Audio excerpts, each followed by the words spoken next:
విస్తరణ త్వరలో ఉండొచ్చు అనేది ఒక సమాచారం సార్.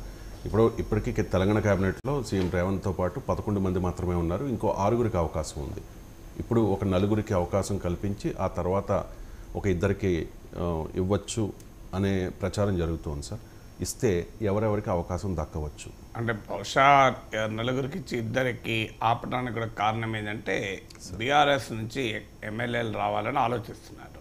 ఇంకా ప్రక్రియ అది పండలేదు, ఇంకా సమయం పడుతుంది. పార్లమెంట్ ఎన్నికలకు ముందే అనుకున్నారు, కానీ సమ్ రీజన్ ఇప్పుడు ఎమ్మెల్సీలు కూడా పార్టీలు చేరుతారు, కొంతమంది ఎమ్మెల్యేలు కూడా చేరుతారు అంటున్నారు. బహుశా అలా చేరిన ఎమ్మెల్యేలకు కూడా మంత్రి పదవులు ఇవ్వాల్సి రావచ్చు. వాళ్ళకు ఉన్నటువంటి స్థాయిని బట్టి ఇప్పటికే కడియం శ్రీగారు లాంటి వాళ్ళు చేరారు. సో అలా ఇంకా ముఖ్యులు ఎవరైనా 10 మంది ఎమ్మెల్యేలను తీసుకొస్తామంటే వారికి మంత్రి పదవి వచ్చే అవకాశం కూడా ఉంటుంది. సో అందుకని కూడా 2 పోస్టులు ఖాళీ పెట్టుకోవచ్చు, బహుశా 4గురిని నింపుదామని. ఎందుకంటే తెలంగాణ అసెంబ్లీ స్ట్రెంత్ 119, మన రాజ్యాంగం ప్రకారం 15% మించకూడదు అసెంబ్లీ స్ట్రెంత్కు. అంటే ముఖ్యమంత్రితో పాటు 18 మంది ఉండాలి. ఆల్రెడీ 12 మంది ఉన్నారు. ఈ 12 మంది ముఖ్యమంత్రితో పాటు 12 మెంబర్స్ ఉన్నారు. ఈ 12 మంది ఇప్పటి వరకు తీసుకున్న 12 మంది ఏ కోట కాదు, అంటే సామాజిక వర్గం కోటాలోనో, జిల్లాల కోటాలోనో, గ్రూపుల కోటాలోనో, ఇలా ఏ కోటాలకు సంబంధం లేకుండా అధిష్టానం వాళ్ళకి ఇవ్వాలి కనుక ఇచ్చారు. అలాగే ప్రముఖులు కనుక మీకు రేవంత్ రెడ్డి, బట్టి విక్రమార్క, ఉత్తమ్ కుమార్ రెడ్డి, పొంగులేటి శ్రీనివాసరెడ్డి, కోమటిరెడ్డి వెంకటరెడ్డి, తుమ్మల నాగేశ్వరరావు, సీతక్క, పొన్నం ప్రభాకర్, జూపల్లి కృష్ణారావు, వీళ్ళందరూ శ్రీధర్ బాబు. సో వీళ్ళెవరికి వారికి వారు ఏ జిల్లా నుంచి వచ్చారు, ఏ సామాజిక వర్గం నుంచి వచ్చారు అని చూసి వాళ్ళకి మంత్రి పదవి ఇవ్వలే. వాళ్ళు రాష్ట్రంలో కాంగ్రెస్ పార్టీలో ప్రముఖులు కనుక వాళ్ళకి వచ్చారు. ఇందులో వారికి ప్రత్యేకంగా మీరు ఖమ్మం జిల్లా కదా అని పొంగులేటి శ్రీనివాసరెడ్డికి ఇవ్వలే కదా. ఆయన పార్టీలో చేరడం, తుమ్మల, పొంగులేటి, జూపల్లి పార్టీలో చేరడం వల్ల కాంగ్రెస్ పార్టీ బలపడింది కనుక వాళ్ళకి ఇచ్చారు. కోమటిరెడ్డి వెంకరెడ్డి, ఉత్తమ్ కుమార్ రెడ్డి, బట్టి విక్రమార్క పార్టీలో సీనియర్ నేతలు కనుక వాళ్ళకి ఆటోమేటిక్గా దామోదర్ రాజనరసింహ, శ్రీధర్ బాబు వీళ్ళంతా సీనియర్ నేతలు. సో వీళ్ళకు ఆటోమేటిక్గా వచ్చింది. ఇందులో రేవంత్ పికప్ లేదు, ఎవరు పికప్ లేదు. ఇక ఈ మిగిలిన వీళ్ళు 12 మంది రాగా ఇక 6గురికి ఇతర కాంబినేషన్లని చూడాలి. ఆ కాంబినేషన్లో ఎవరిని చూడాలి అని. ఇప్పుడు ఉదాహరణకు మీకు బీసీలలో పొన్నం ప్రభాకర్ ఉన్నారు, కానీ మీకు కాంగ్రెస్ రాజకీయాలు చూసినా, కాంగ్రెస్ క్యాబినెట్ చూసినా రెడ్ల ఆధిపత్యం క్లియర్గా కనబడుతుంది. ఇప్పుడు ఇందులోనే చూడండి, మీరు రేవంత్ రెడ్డి, ఉత్తమ్ కుమార్ రెడ్డి, పొంగులేటి శ్రీనివాసరెడ్డి, కోమటిరెడ్డి వెంకటరెడ్డి, ఇలా చాలామంది రెడ్లు కనబడతారు మీకు. సో అందువల్ల ఈ రెడ్ల డామినేషన్ ఉంది కనుక బీసీలకు సరైన రిప్రజెంటేషన్ లేదు అన్న విమర్శలు కూడా వస్తున్నాయి. అది భారతీయ జనతా పార్టీ ఉపయోగించుకుంటోంది కూడా. ఇటీవల లోక్సభ ఎన్నికల్లో కూడా బీసీ ఓటర్లు బీజేపీకి ఎక్కువగా టర్న్ అయ్యారు. అందువల్ల బీసీలలో బీఆర్ఎస్ పట్టించుకోని సామాజిక వర్గం ముదిరాజ్ సమర్గంలో. ఈటల రాజేందర్ను ఇప్పుడు బీజేపీ రాష్ట్ర అధ్యక్షులు చేసి ముదిరాజులను అట్రాక్ట్ చేయాలనేది బీజేపీ లక్ష్యం. అందువల్ల ముదిరాజ్ సామాజిక వర్గానికి ఇవాళ పత్రికల్లో కూడా మీకు వచ్చింది. నేను గతంలో కూడా చెప్పాను, శ్రీహరి ముదిరాజన్ మక్తల్ ఎమ్మెల్యే, ఆయన చాలా కాలంగా ఆస్పిరెంట్. నేను ఎలా హోటల్లో కాంగ్రెస్ ఎమ్మెల్యేలకు ఈ అసెంబ్లీ ప్రొసీజర్స్ పైన క్లాస్ చెప్పమంటే వెళ్ళాను. ఇంకా సిఎల్పి సమావేశం జరుగుతున్న సమయంలోనే, ముఖ్యమంత్రి ఎంపిక కాకముందే, అప్పుడు నా పక్కనే కూర్చుండే శ్రీహరి ముదిరాజ్. చెప్పాను, మీరు మంత్రి అయ్యే అవకాశాలు ఉన్నాయని. అప్పటి నుంచి ఉంది. ఎందుకు దాని చెప్తానంటే అప్పటి నుంచి శ్రీహరి ముదిరాజ్ పేరు ఉంది. అప్పటికి ఇంకా ముఖ్యమంత్రి పేరే ఎంపిక కాలే, మంత్రుల తర్వాత సంగతి. నేను ఆ రోజే చెప్పాను, ఎలా హోటల్లో మీటింగ్లో నా పక్కన కూర్చుంటే, సార్ మీరు కాబోతున్నారు, మీకు స్కోప్ ఉంది అని. ఎందుకంటే ఆయనకు మల్లికార్జున్ ఖర్గే వీరితో కూడా మంచి సంబంధాలు ఉన్నాయి. ఎందుకంటే మక్తల్ కర్ణాటకకు రాయచూర్కు పక్కనే. సో అందువల్ల ముదిరాజ్ రేవంత్ రెడ్డి కూడా శ్రీహరి ముదిరాజ్కు మంత్రి ఇస్తానని అన్నట్టు కూడా ఇవాళ పత్రికల్లో కూడా వచ్చింది. సో అందువల్ల ఆయన ఇప్పుడు బీసీ కోటాలో ఇలా ఆయనకు అవకాశం ఆటోమేటిక్, ఆయనకు ఒక ఛాన్స్ ఉంటుంది.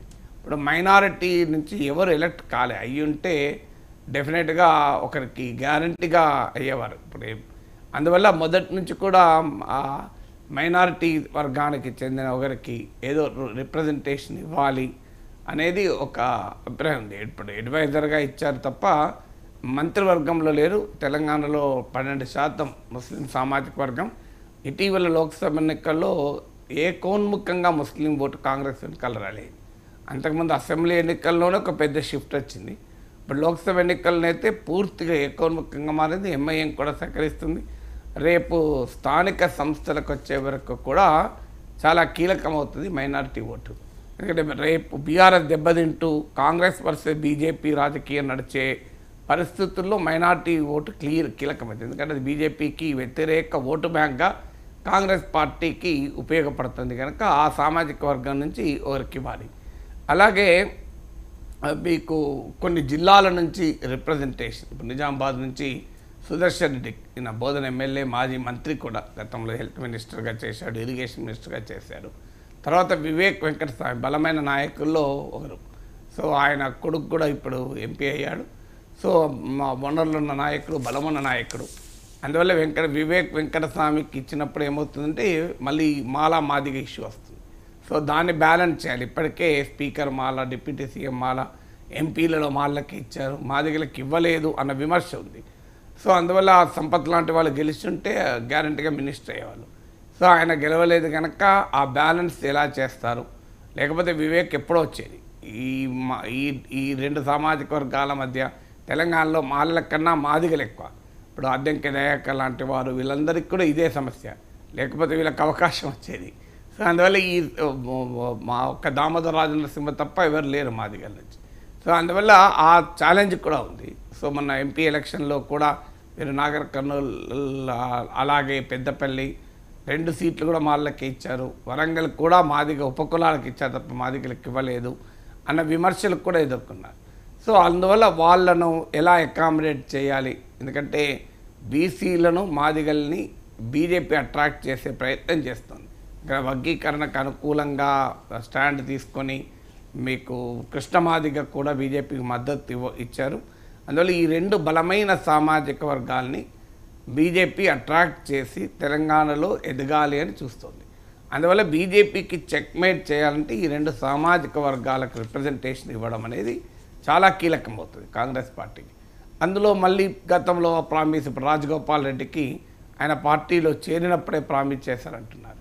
సో ఆయనకు వాస్తవంగా కోమటిరెడ్డి వెంకటరెడ్డి ఇప్పటికే ఉండడము, ఇప్పటికే రెడ్ల రిప్రజెంటేషన్ చాలా ఎక్కువ ఉండడం వల్ల రాజగోపాల్ రెడ్డి ఆగాడు.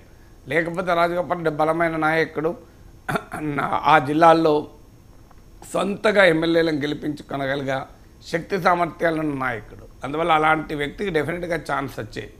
సో ఇలా ఇప్పుడు మీకు హైదరాబాద్ నగరానికి రిప్రజెంటేషన్ లేదు. ఎందుకంటే ఇది చాలా కీలకమైన నగరం అవుతుంది. మరి బీఆర్ఎస్ నుంచి వచ్చిన ఎమ్మెల్యేలకు ఛాన్స్ ఇస్తారా? ఇప్పుడు ఇంకొంతమంది కూడా బీఆర్ఎస్ ఎమ్మెల్యేలు రాబోతున్నారు అంటున్నారు. సో అందువల్ల హైదరాబాదు, రంగారెడ్డి, ఈ గ్రేటర్ హైదరాబాద్ పరిధిలో పెద్ద రిప్రజెంటేషన్ లేదు. అందువల్ల దాదాపు లేదు. సో ఆ రిప్రజెంటేషన్ కూడా ఫిలప్ చేయాలి. అందువల్ల ఇలా సామాజికపరమైన, అలాగే జాగ్రఫీ భౌగోళిక పరమైన అంశాలను బ్యాలెన్స్ చేసుకుంటూ రాజకీయ అవసరాలేంటి, లక్ష్యాలేంటి, ప్రత్యర్థుల రాజకీయ వ్యూహాలేంటి, వీటిని పరిగణలోకి తీసుకుంటూ మంత్రివర్గాన్ని పలున్నాయేమో 6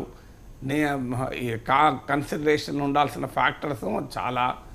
అందులో కాంగ్రెస్ పార్టీ, ఎందుకంటే అందులో ఎవరితో ఎక్కడ ప్రయత్నం చేస్తారో తెలియదు. సో అందువల్ల ఇది ఒక బిగ్ ఛాలెంజ్. ఆ ఎక్సర్సైజ్ జరుగుతున్నట్టుగా కనబడుతోంది. Right sir. ఎన్నికలకు ముందు ఎన్ని విమర్శలు వచ్చినా కూడా భారతీయ జనతా పార్టీ విశాఖ స్టీల్ ప్లాంట్ ప్రైవేటీకరణ విషయంలో క్లారిటీ ఇవ్వలే.